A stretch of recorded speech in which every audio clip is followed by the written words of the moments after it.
sa buntag. Luga magatod sa itong balitang international. Balita sa international. Balita sa international. Asylum seekers sakay sa bangka dumating sa Australia. Alas sa kompletong detalye mga katropa. Atong dawato na report ni gang tropang Micaela Albalmis Romero. Katropang Micaela i-express balita mo. XFM Report.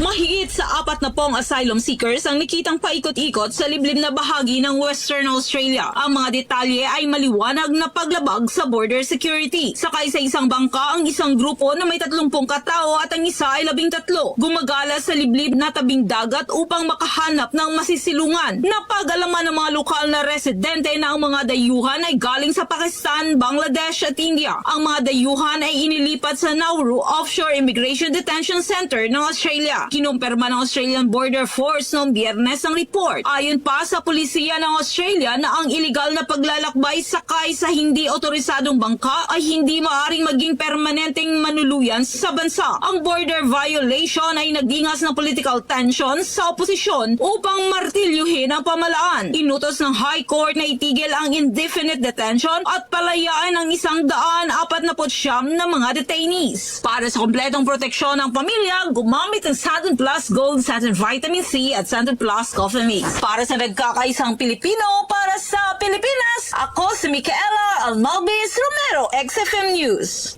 XFM Report.